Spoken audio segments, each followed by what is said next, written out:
ചാലിയാറിന്റെ തീരത്ത് ഒരു മൃതദേഹ ഭാഗം കണ്ടെത്തി. ചാലിയാർ ഇരുട്ടുകുത്തിയിൽ നിന്നാണ് കണ്ടെത്തിയത്.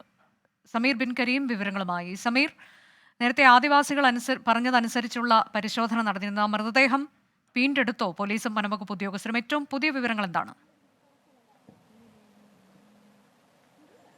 അനുജ, ആദിവാസി കുടുംബങ്ങൾ നൽകിയ വിവരത്തിന്റെ അടിസ്ഥാനത്തിൽ വനം വകുപ്പും പോലീസും ചേർന്ന് നടത്തിയ തിരച്ചിലിലാണ് ഈ മൃതദേഹം ഇപ്പോൾ കണ്ടെത്തിയിരിക്കുന്നത്. മൃതദേഹം കണ്ടെത്തി നിലമ്പൂർ പോത്തുകല്ല് പോലീസ് സ്റ്റേഷനിലേക്ക് കൊണ്ടുപോയിരിക്കുകയാണ് ഇൻക്വസ്റ്റിന് വേണ്ടി.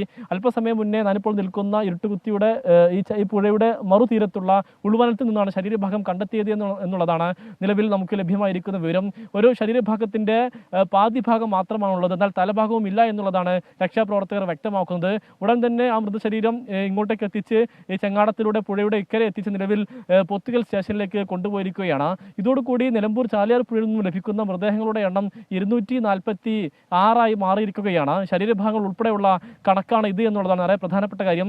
കഴിഞ്ഞ ദിവസങ്ങളെല്ലാം തന്നെ ലഭിച്ചിരിക്കുന്ന എല്ലാ ശരീരഭാഗങ്ങളും പോസ്റ്റ്മോർട്ടം എല്ലാം പൂർത്തിയാക്കി നിലവിൽ വയനാട്ടിലേക്ക് കൊണ്ടുപോയിരിക്കുകയാണ്. നിലവിൽ ഇപ്പോൾ ലഭിച്ചിരിക്കുന്ന ഈ മൃതദേഹം മാത്രമാണ് നിലവിൽ നിലമ്പൂർ ജില്ലാ ആശുപത്രിയിൽ ഉള്ളത് എന്നുള്ളതാണ് വളരെ പ്രധാനപ്പെട്ടതായിട്ടുള്ള ഒരു കാര്യം. ഇന്നും ചാലിയാർ പുഴയിൽ തിരച്ചിൽ നടക്കുന്നു എന്നുള്ളതാണ്.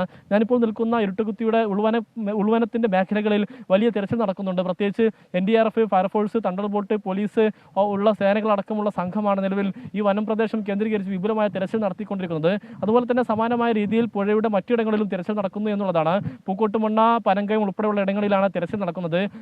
ഇവിടെ പ്രധാനമായും ഈ ഫയർഫോഴ്സ് ഉൾപ്പെടെയുള്ള സേനകളാണ് തിരച്ചിൽ നടത്തുന്നത്. ചാലിയാറിൽ വനമേഖലയിൽ നിന്നാണ് ഒരു ശരീരഭാഗം കിട്ടിയത്. നേരത്തെ ആദിവാസികൾ അറിയിച്ചതനുസരിച്ച് പോലീസും വനംവകുപ്പും പരിശോധന നടത്തി. അവിടെ നിന്ന് ശരീരഭാഗം അത് വീണ്ടെടുത്ത് ഇപ്പോൾ പോത്തുകല്ല് പോലീസ് സ്റ്റേഷനിലേക്ക് കൊണ്ടുപോയി.